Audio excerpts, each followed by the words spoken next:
Lei 8.112 de 1990. Regime jurídico dos servidores públicos civis do Poder Executivo Federal. Título 3º dos Direitos e Vantagens. Capítulo 5º dos Afastamentos. Seção 1ª do afastamento para servir a outro órgão ou entidade. Art. 93. O servidor poderá ser cedido para ter exercício em outro órgão ou entidade dos poderes da União, dos Estados, ou do Distrito Federal e dos municípios, nas seguintes hipóteses, e para exercício de cargo em comissão ou função de confiança. 2. Em casos previstos em leis específicas. Primeiro, na hipótese do inciso E, sendo a cessão para órgãos ou entidades dos Estados, do Distrito Federal ou dos municípios, o ônus da remuneração será do órgão ou entidade cessionária, mantido o ônus para o cedente nos demais casos. 2. Ordinal masculino. Na hipótese de servidor cedido à empresa pública ou sociedade de economia mista, nos termos das respectivas normas, optar pela remuneração do cargo efetivo ou pela remuneração do cargo efetivo acrescida de percentual da retribuição do cargo em comissão,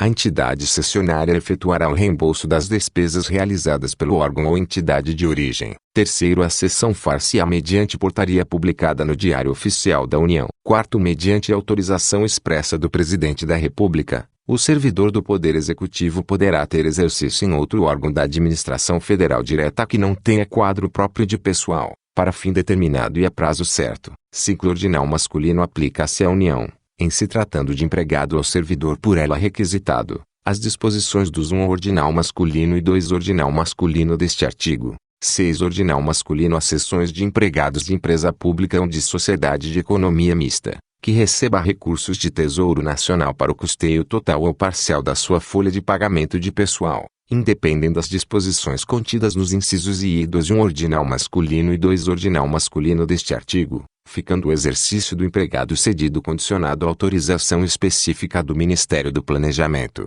Orçamento e Gestão, exceto nos casos de ocupação de cargo em comissão ou função gratificada. 7 graus. O Ministério do Planejamento, Orçamento e Gestão, com a finalidade de promover a composição da força de trabalho dos órgãos e entidades da administração pública federal, poderá determinar a lotação ou o exercício de empregado ou servidor, independentemente da observância do constante no inciso I e nos 1 ordinal masculino e 2 ordinal masculino deste artigo. Seção 2ª do afastamento para exercício de mandato eletivo. Art. 94. Ao servidor investido em mandato eletivo aplicam-se as seguintes disposições, e tratando-se de mandato federal, estadual ou distrital, ficará afastado do cargo. 2. Investido no mandato de prefeito, será afastado do cargo, sendo-lhe facultado optar pela sua remuneração. 3. Investido no mandato de vereador, havendo compatibilidade de horário, perceberá as vantagens de seu cargo, sem prejuízo da remuneração do cargo eletivo.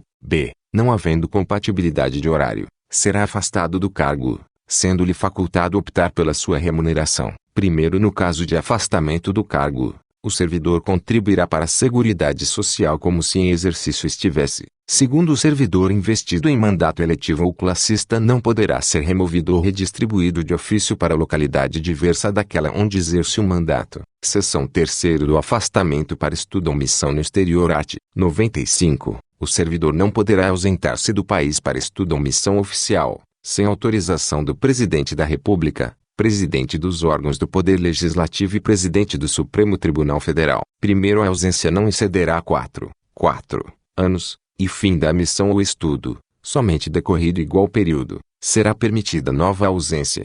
Segundo, a servidor beneficiado pelo disposto neste artigo não será concedida exoneração ou licença para tratar de interesse particular antes de decorrido período igual ao do afastamento, ressalvada a hipótese de ressarcimento da despesa havida com seu afastamento. Terceiro, o disposto nesse artigo não se aplica aos servidores da carreira diplomática. Quarto, as hipóteses, condições e formas para a autorização de que trata este artigo, inclusive no que se refere à remuneração do servidor, serão disciplinadas em regulamento. Art. 96. O afastamento de servidor para servir em organismo internacional de que o Brasil participe ou com o qual coopere dar-se-á com perda total da remuneração. Seção 4ª do afastamento para participação em programa de pós-graduação stricto sensu no país. Art. 96-A. O servidor poderá, no interesse da administração, e desde que a participação não possa ocorrer simultaneamente com o exercício do cargo ou mediante compensação de horário, afastar-se do exercício do cargo efetivo, com a respectiva remuneração,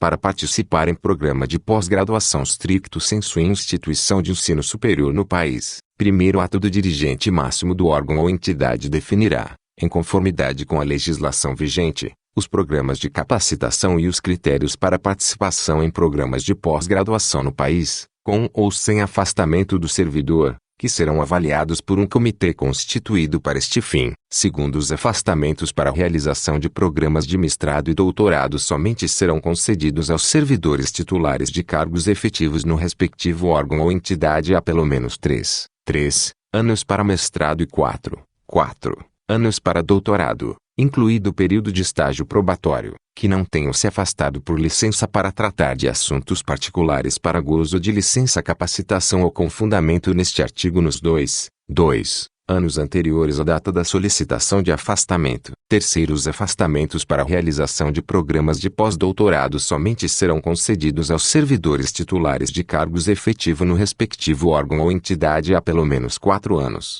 incluído o período de estágio probatório, e que não tenham se afastado por licença para tratar de assuntos particulares ou com fundamento neste artigo, nos 4 anos anteriores à data da solicitação de afastamento. Quarto, os servidores beneficiados pelos afastamentos previstos nos 1º, 2º e 3º deste artigo terão que permanecer no exercício de suas funções após o seu retorno por um período igual ao do afastamento concedido. Quinto, caso o servidor venha a solicitar exoneração do cargo ou aposentadoria, antes de cumprido o período de permanência previsto no 4º deste artigo, deverá ressarcir o órgão ou entidade, na forma do art. 47 da Lei nº 8.112, de 11 de dezembro de 1990, dos gastos com seu aperfeiçoamento. Sexto, caso o servidor não obtenha o título ou grau que justificou seu afastamento no período previsto, aplica-se o disposto no 5º deste artigo, salvo na hipótese comprovada de força maior ou de caso fortuito, a critério do dirigente máximo do órgão ou entidade. Sétimo, aplica-se a participação em programa de pós-graduação no exterior, autorizado nos termos do art. 95 desta lei, o disposto nos 1º a 6º deste artigo,